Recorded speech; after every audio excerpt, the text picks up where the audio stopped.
Hello everybody, my name is Hexberry, and this is the second time I've recorded this because the first time I forgot to hit the record button. So now we're actually recording. But anyway, this video is about the glazing of Screamer's multiplayer.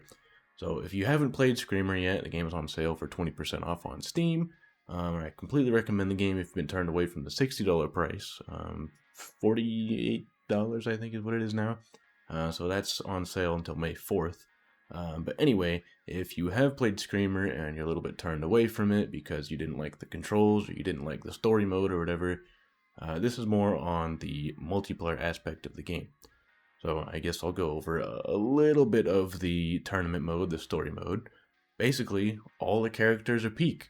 The story is peak. Yes, it's a little bit of a visual novel most of the time, but there's some good story mode, cutscenes, insane action, cool drama, and everything with all the characters. I think you're gonna like it if you've been looking for a story mode in a game. Aside of that, the mechanics are fun to master. Obviously, at first, if you have played the game, they are a little bit finicky to get into. The stick drift is a little bit weird at first, but once you master it, it is a blast. Now that all that's out of the way, let's get into the multiplayer aspect. So, multiplayer, in my opinion, is I guess the end game of Screamer. You'll be playing it after you finish the story, the tournament mode, whatever you want to call it.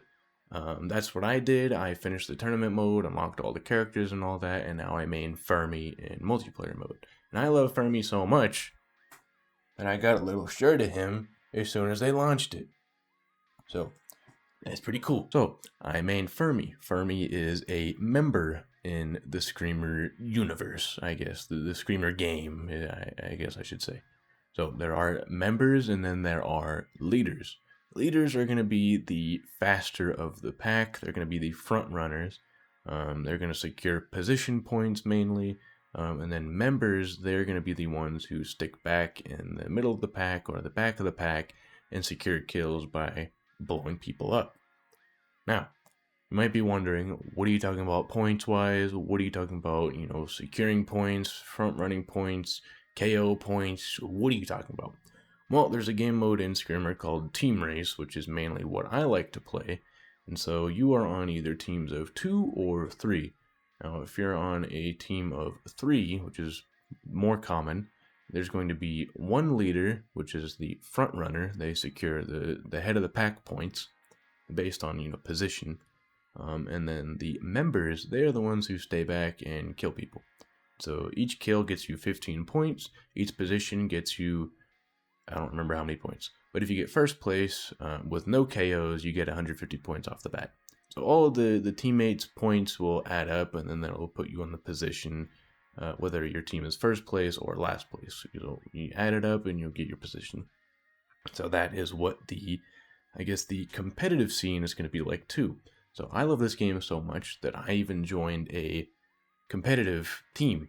Now, it's not an official competitive team. We're just here for the love of the game. And so they're going to be hosting tournaments every now and then. They did have the first tournament. If you want to watch it, it's called Welcome to Neo Ray. The channel that the VOD is actually on, there's 2 VODs because they did 2 days of the tournament. It's called Screamer Competitive. Very unique name. But yeah, go ahead and watch that. You can see how action-packed the PvP is. I also have some clips that I'll put in the background. But there's just a lot going into the multiplayer, and that's just the bare bones of it, the point system. Next, you're going to have to get into all the characters. So all the characters are going to have the generic bare bones core mechanics of the game. You're going to have the active shifting, which is, the first thing you kind of learn, which is basically a semi-automatic transmission. So you can either just choose not to shift up and it'll just shift up automatically after a little bit, or you can shift up in this little sweet spot, and then once you shift up in the sweet spot, it will give you a tiny little bit of a boost while also giving you a little bit of sync. And you might be asking, what is sync? Sync is either going to be used to charge up your shield or your boost. And so it's either one bar is you're going to use one of those things, whatever you want to decide to use it on.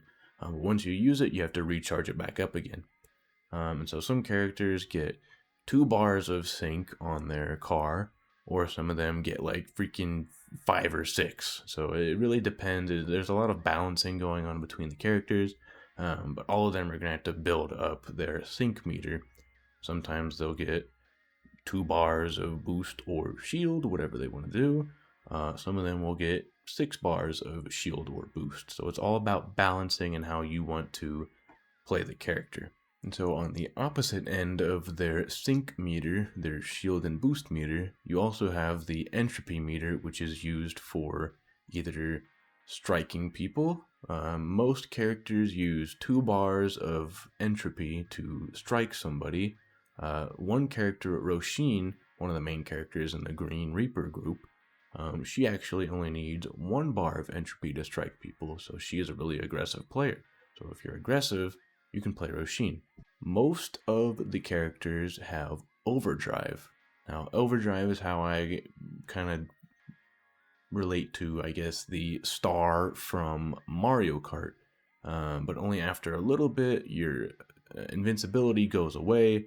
So you're going to have to stay away from the walls, because if you touch a wall while you're in overdrive and your shield is gone, you blow up and die and you never come back.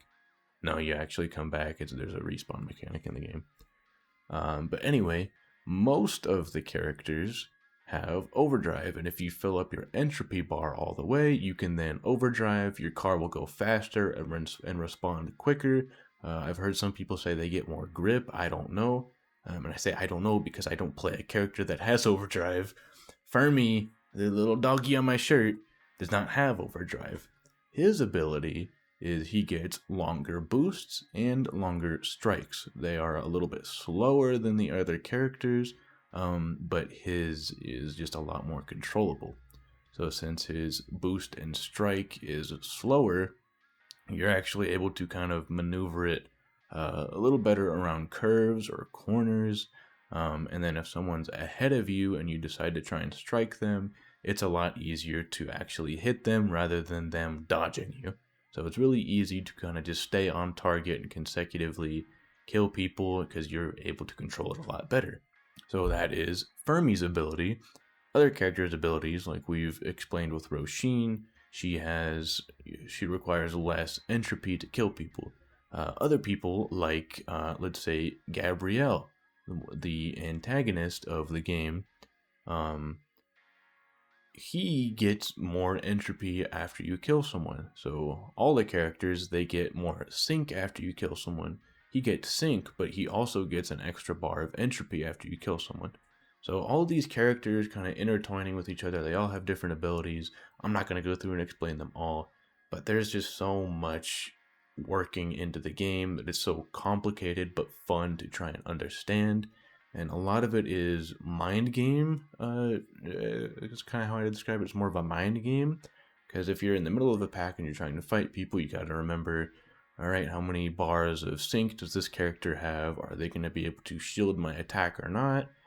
Do I have enough sync to shield people behind me? That's another thing with the game. If you perfect shield someone, or I guess block an attack with your shield, you'll get your shield bar back, and so you can keep doing that. And so some people like to shield bait people. So you can charge up your attack meter, your strike bar, your entropy meter. Yeah, that's what I'm thinking of. You can charge that up, but you don't have to charge it up all the way. Because while you're charging it up, the person in front of you is going to get a warning saying, hey, this person's about to freaking blow you up and give you super back shots. You got a shield. And so you can bait people out of a strike or a shield, and then once they're all out of their shields, then you can strike them and kill them. And then you'll just gain points from that. So a lot of it is just mind games, trying to remember who all has what characters have certain abilities, and just play against their strengths and weaknesses. And so that is what I just really genuinely love about the game. It's almost like, I guess I just describe it as a fighting racing game. Now, I don't play fighting games. I'm more of a racing game person. And I'm still not going to play fighting games. But my friend, no one's heard of him, maybe a couple of you, Raekwon, he's my good old buddy, old pal. I've known him since the dawn of time. He is a big Tekken 8 player, and he can take some of his skills and put that into Screamer. Now, he's only played Screamer for a couple hours and he's complete dookie garbage at it, but I can sense that he will get better. He is understanding the fighting mechanics of the game, and I think he could be pretty good once he puts the skill into it. If you enjoy fighting games and you're looking for something else to add to your lineup of games to play, I completely recommend Screamer, and once again, it's on sale for 20% off. I basically just kind of wanted to go over and just, I don't know, express my love for the Screamer multiplayer community because everyone there is so welcoming, so kind, so nice. They don't care what your skill level is, they just love to play the game.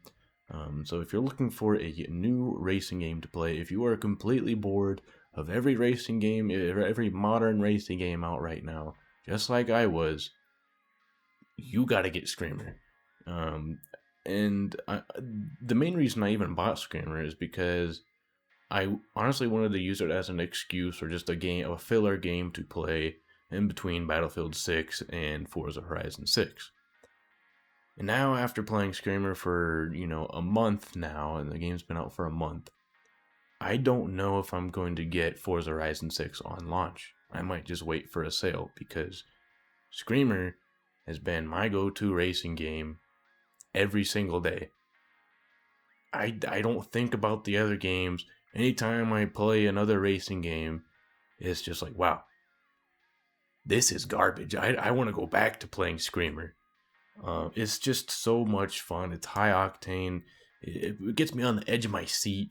It makes me wiggle my toes in excitement. It's just a blast to play. And so if you're looking for a fun racing game, a high energy racing game, high action, Screamer is your go-to arcade game. I do like to stream the game. I streamed it last weekend.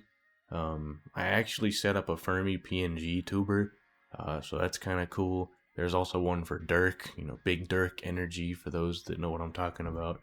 But I'm not going to use it. I'm more of a Fermi player.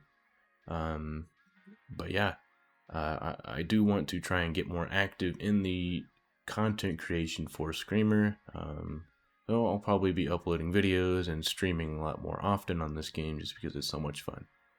So I'm on my Screamer arc for this game, or I guess for my channel. So yeah, play Screamer, and I will probably see you there if you do end up playing, because there's like 10 people on the game. So subscribe if you're new and if you want to see Screamer stuff. So goodbye.